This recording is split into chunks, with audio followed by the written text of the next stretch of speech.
Hi guys, so I thought it was about time I started a new reading vlog for this channel, given that I do have a lot of time cooped up in the house, and I wanted to do another installment of reading the highest rated books on my TBR. So I've done one of these in the past. I've also done a reading the lowest rated books on my TBR. But I asked on Twitter which you would prefer I filmed next, lowest or highest rated, and highest definitely came top in that poll, as well as some other videos which I do have plans to do. This was just the easiest one to start today. And if you haven't seen one of these videos before, basically I look on Goodreads at all the books on my TBR, organise them by the highest average rating, and then read 3 of those books and let you know whether I think they're as good as everyone's saying they are, whether I agree with those high ratings, etc, etc. And it's just an interesting way to gauge how relevant star ratings are and average ratings are to your reading, as well as tick a few books off my TBR that I've been meaning to get to. But obviously I'm in Edinburgh at the moment, so I will be reading what I have access to, whether a physical book here in Edinburgh, on my Kindle or on Scribd. And with that being said, let's have a little look at Goodreads and see what books are at the top of that TBR. So I have my want to read shelf on Goodreads here, organised by average rating, highest first. Book 1, And Then She Ate Him, is a poetry collection, and I think this is going to be true of a few of these books, but that I don't have a copy of here because my copy of is back in London with the majority of my physical books, so I won't be able to read that. But the second book I think may be on Scribd, so The Missing of Claire de Lune, which is book 2 in the Mirror Visitor series by Christelle Dabo, I do have a proof copy of in London, but I also think the audiobook is on Scribd, so that's definitely a possibility if I'm correct in my thinking. The New Jim Crow by Michelle Alexander, which is a non-fiction book about racism within the incarceration system in the United States, is one I do definitely have on audiobook. That's one I have on my Audible app that I bought with a credit ages ago. I'm not 100% sure I'm in the mood for super serious non-fiction right now, just at this very moment, so I might consider reading that over the next week, but I'm not going to make any promises. And one of the things I did take away from filming the last 2 reading vlogs in this style is that I also need to go a little bit with my gut and sort of be a little bit flexible, because my mood and when I feel like reading a book affects how I then receive that book, so reading things at the right time also matters. Six of Crows I don't own anywhere, so I can't read that. Cardcaptor Sakura book 1. Now this is interesting. This is the first big bind up of a manga series I used to love as a kid, and I used to love the TV show as well that you might have seen, Cardcaptors. But I bought that big bind up of the manga back when I was around like 19, 20. I had a book voucher and it was about £15. So I'd considered buying it in the past but always been put off by the price. Then when I had this book voucher, I treated myself, yet still 8-9 years later, I've not read it. I've not returned to the series. My memories of it are very hazy from when I was a kid, and that might actually be a lot of fun to finally go back, tick off a book that has been on my TBR for a very, very, very long time and see if I still love the world. Peter and Alice I don't have a copy of. Mary Who Wrote Frankenstein is in London. What We Talk About When We Talk About Rape in London. The Girl Who Speaks Bear in London.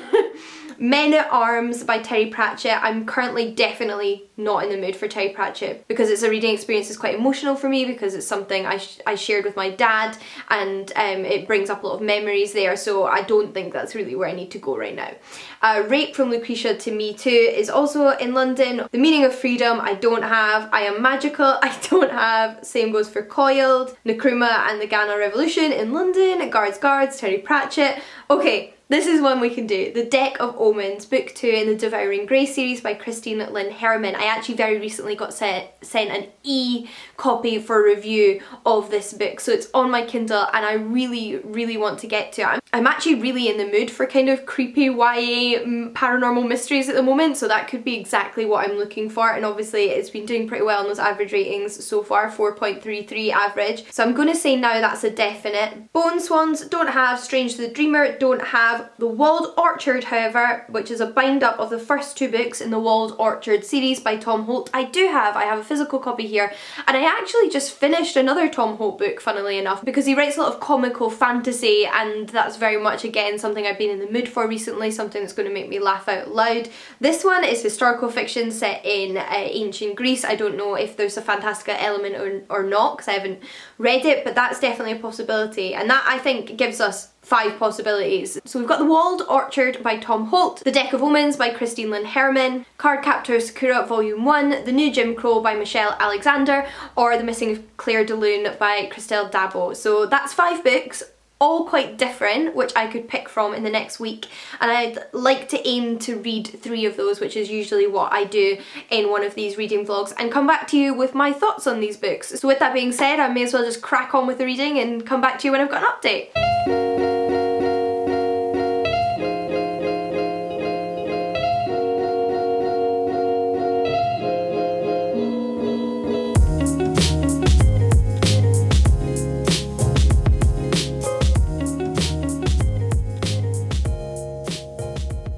So I have to just say that this is so adorable. Like, oh, it's been such a long time since I've read or watched this story, and I just forgot all these absolutely adorable details. I mean, Kiro, oh, he's just so cute, and I forgot that his real name is Cerberus. Like, Greek mythology references, was not expecting that. So really pleased actually that this video has encouraged me to pick this one back up, because I think it's going to be a really nice like bit of like nostalgic escapism. So I'm just in the kitchen waiting for the kettle to boil, and I've actually read the first 2 volumes in here, so I double checked in the contents, and there are 6 volumes of the manga in this bind up, which, when I think about it, I don't know how much this would cost now because I bought it a few years ago, but it was $14.99 originally. So for 6 volumes, that's pretty decent, and yeah. I am only now getting around to reading it, but I'm pleased this was on the bookshelf actually and kind of came up in this little video, because those 2 little volumes were so cute, and they were both like within the realms of my memory. Like, it sort of came back to me as I was reading it, so that was a lot of fun. And yeah, this is just like a really excellent push to read this. I feel like I've already said that, but and that's kind of where I'm at right now. So yeah, I've basically read a third of it in a wee like hour sit down there, and I'll probably read a little bit more tonight. I don't think this one will actually take me as long as I thought it might, even though it's really chunky. I just wanted to give you guys a little glimpse at the inside of this. This is some of the like coloured spreads inside, and they're just absolutely gorgeous. The main artwork looks like this, which is also super cute, but I'm really enjoying this bind up and all the sort of like coloured inserts as well, which were presumably like original covers. I'm just loving everything about this. This I also couldn't remember if I was remembering correctly, but there is so much like implied queer love in these stories, and it makes me so happy, and it used to make me so happy when I read / just watched Cardcaptors when I was younger. Like, just beautiful. Okay, it's late in the evening now, and I have read maybe 3.5 of the volumes in this collection. I think I could still finish that 4th one tonight, probably not 5 and 6, but number 4 tonight. And I did feel like I needed to caveat my enamoured praise of the collection so far, because there are some slightly disturbing relationships in this series. There's like a lot of mentioned in the past and also current relationships between students and their teachers, and I mean like school students, not university students, and they're much older teachers, including Sakura's parents, who met when her mother was in school and her father was her teacher. But weirder than that really is that one of Sakura's classmates just got engaged to their teacher, and I'm like, this is weird, and I kind of didn't remember any of this from it at all. This I obviously blocked out, but I just feel like I've been so like positive about it so far that I just wanted to like mention that that has weirded me out and bothered me.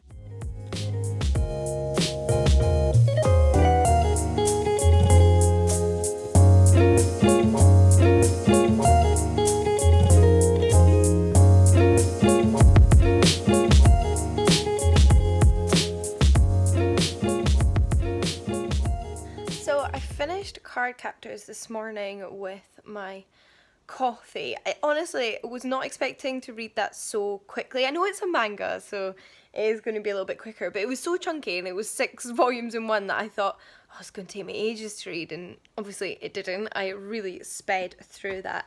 And it was a lot of fun. It was so nice being reminded of like the queer elements. Like there's quite a few sort of same-sex like attractions in it, and I know there's like a relationship between 2 boys that develops in later volumes, but I also remember that the English dubbed version of the anime got rid of all of that. Let me know if you watched Cardcaptors when you were a kid, because I remember watching the TV show, then going over to the manga and realising that they had just like deleted any queer element from the English anime, and it's so sad to think that they did that. But like I said, I still find it a little bit weird that there's multiple relationships mentioned between students and teachers, and none of them are with the main characters, and I think that's why I completely forgot about them. But yeah, that kind of lowered it in my general estimation. Overall though, I really enjoyed returning to the characters and Sakura and Kiro and their adventures, capturing the cloud cards, and I'm really pleased that I read it. It was really nostalgic, and I'm tempted to find some way to carry on with the series. Maybe I can buy an e-copy of the next few volumes. I'll probably look into that in the next few days. But next I'm going to read Deck of Omens by Christine Lynn Herman, which is the sequel to The Devouring Grey, and I'll let you know what my thoughts are on that when I am further into it. What Ophelia witnessed made her understand how right old Eric was. Combining their appearances in the same show, it was an insult to the profession. So it's now the evening and I'm very cold, so I'm in my dressing gown, but I've just started reading Deck of Omens like I said I would, and I'm already 10% in. I feel like suddenly I'm reading really quickly. I mean, I think the things I've picked for this video are also just quite quick to read. This is like very fast-paced YA, and it very much picks up from where book 2 ended and like jumps straight into the action. So I think I'm just gonna speed through this one as well. It's funny because for the past 2 weeks, with everything going on in the world, I was really struggling to read. So I think this video has maybe really helped get me back into the reading and the escapism of reading, so that's really good actually. And like the earlier clip you should have seen showed, I've also started the audiobook of The Missing of Claire de Lune. I was listening to it during my lunch and everything. I realised I'd already actually listened to about an hour of it previously, just on a whim, so I just picked back up from where I'd finished before because it had only been like 2 months since I started it, and I'm enjoying it, but that one will definitely take me longer than the physical books, I think, because it's like a 16-hour long audiobook, and there's only so many moments in the day where you can listen to audiobooks, so I think that's the one that'll take me the longest. But it's kind of nice suddenly being able to read so much after having taken more than 2 weeks to read one quite short book before that. So yeah, that's pretty good.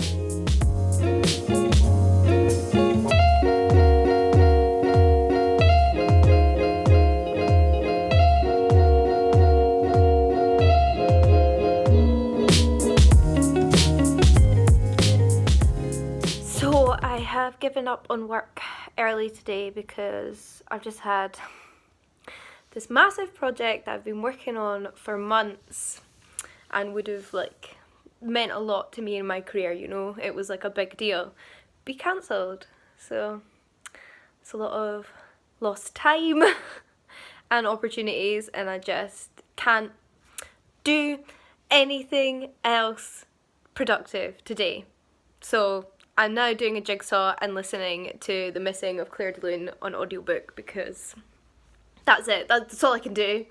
I just I have no words right now because it's not okay and it sucks, and yeah, I'm just sort of trying to meditate the only way I know how, which is to do jigsaw puzzles and listen to audiobooks. So I thought I would update you on my audiobook since I'm sat down here and have just been listening to it for a little while, because I am really enjoying that. This is the sequel to I've already forgotten the name of the first book, A Winter's Promise, which is a YA fantasy series translated from French, so originally written in French. The first 2 books are out in English. I don't believe the 3rd book is out in English yet.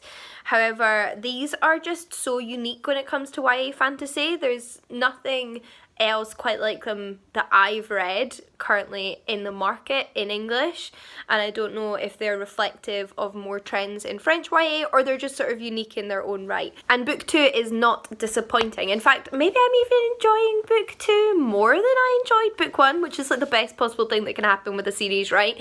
It's such a shame when you love a first book and then the series dwindles off a little bit or has that lull in the middle, whereas this doesn't seem to be happening with this book, and I'd say I'm about a quarter of the way through, so I've experienced a chunk of it at this point, and it's so complex. Like, it's set in such a complex fantasy world. There's so much world building. Christelle Dabo has done an incredible job of setting up all these different places in this fantasy world. There's all these different like citadel type things on floating islands, and they're inhabited by different people who have very different cultures, and our main character Ophelia has just moved to a different arc, that's what they're called, arcs, for an arranged marriage that throws her into society completely unlike her own, and a lot of like political backstabbing and manipulation and a lot of stuff that she wasn't expecting. But she's also in lots of ways not really your typical YA heroine, and I really like her. So that's not, I want to say, any criticism on like sort of popular YA tropes, because I enjoy a lot of them. I just think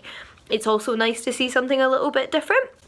And yeah, I'm enjoying the audiobook. I didn't listen to the first one on audiobook, I read the first one, so it's been nice listening to it, and I actually do really enjoy it. Yeah, I'm enjoying listening to that and doing my jigsaw puzzle and trying not to think about cancelled projects and lost opportunities and wasted time. But if you're interested, I'll show you my jigsaw puzzle. It's this jigsaw puzzle here. Basically, my dad was super into jigsaw puzzles. He particularly liked jigsaw puzzles of works of art, and there are quite a few in the attic left over from when he was still alive, so I'm doing one of those. And I really like the look of this one. It's Monteverde by Charlie Harper, and so far I've mainly only done the border and sort of a second row, but you know, this is an important first step, and I'm going to plough on with it for the rest of the sort of late afternoon, evening, before I just give up on the day altogether. And progress has been made. Very wise words on dating here from Violet's character. You should only date him if you want to, not because you feel that you need to help him or change him or save him. You come first, okay?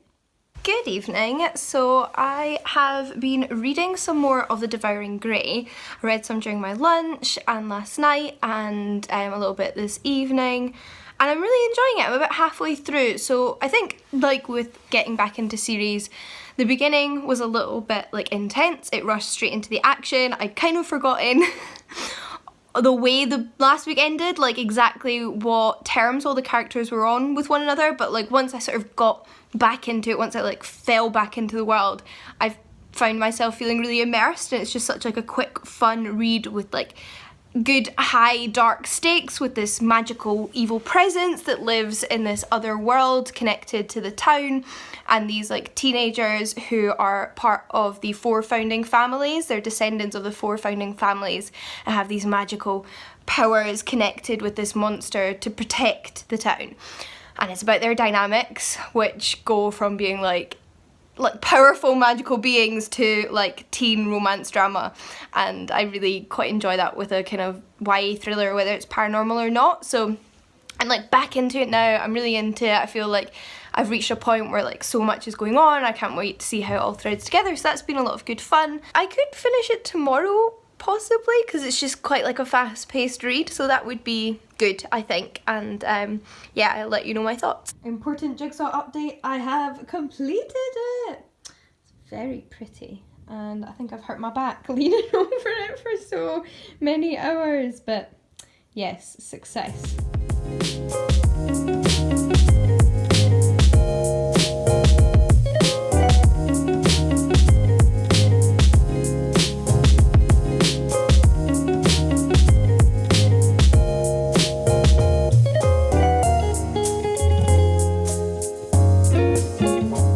just got done filming another video and I thought while I was sitting here I would wrap up this one that you've just been watching with my final thoughts. So last night I finished Deck of Omens during Cozy Reading Night, which is run by Lauren over at Lauren and the Books, and I also listened to a little bit more of The Missing of Claire de Lune, which I then carried on into today. So it's now Saturday, it's the weekend, I've been moseying on about doing some tidying up, listening to my audiobook and doing things around the house, and that way I was able to finish the final book of this video. I enjoyed both of these books that I've now finished. Deck of Omens was a lot of fun. It got super dramatic near the end there. There was characters that I was very suspicious of, and my suspicions turned out to be right, which is always kind of satisfying, I think. And it turns out that the series itself was a duology, so that's it finished. I have wrapped it up, which is again really quite satisfying, and it was overall like a lot of good fun. I think book two explores a lot of issues of trauma and relationships and honesty, and that was really nice to read about. And what I said before about The Missing of Claire de Lune still stands. I think I liked this one even more than book one, and I enjoyed book one, so that's saying something. I thought The Missing of Claire de Lune was an excellent development of this series. We got to learn so much more about the world and the characters and secrets that are lurking behind every corner. I also felt like Thorn was developed more as a character, so he's the fiance, and I really didn't like him in book one, but he became a little bit more complex and a little bit easier to understand in this book, which was really, really nice. I think we got an opportunity to get to know him better a little bit, as did Ophelia, so I just really, really enjoyed this installment. I also really enjoyed the audiobook, I have to say. I think the narrator of the audiobook is brilliant. So overall I ended up giving every single book I read in this video 4 stars. The Missing of Claire de Lune may really verge on a 4.5 if I was that particular about my star ratings, which I'm not. So I thought I would just double check what the average ratings were for these books on Goodreads to compare. Cardcaptors has an average rating of 4.46, so I'd say I'm pretty much in agreement with the majority there. Similarly, Deck of Omens has an average rating of 4.29, and The Missing of Claire de Lune comes up highest with an average rating of 4.57, which I also think is probably the order I would put them all in as well, but I think they're all brilliant books in their own right. So I do think there's something to be said for books which have high average ratings on Goodreads being kind of successful reads for me. However, it also occurred to me that obviously when I'm picking books for a video like this, I'm going off my TBR. So the only reason I put these books on my TBR to begin with is because something about the storyline or the writer or the themes have appealed to me as a reader, and then I have ordered them by average rating.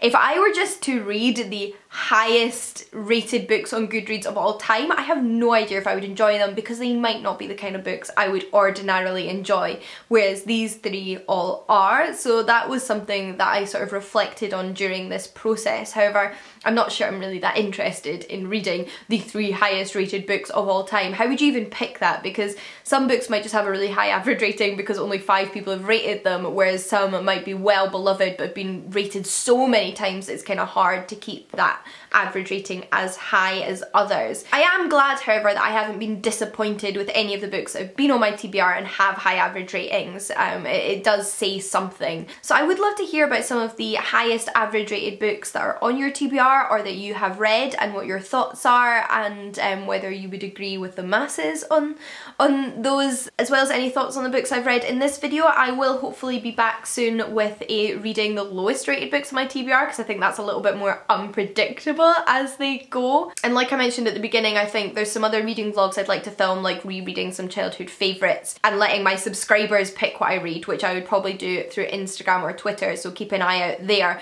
But that brings this video to an end. It's been a lot of fun. I think it's helped me get back into reading a little bit more after a slower couple of weeks, and for that I will be eternally grateful. So until next time, happy reading, and I'll see you all again soon. Bye guys!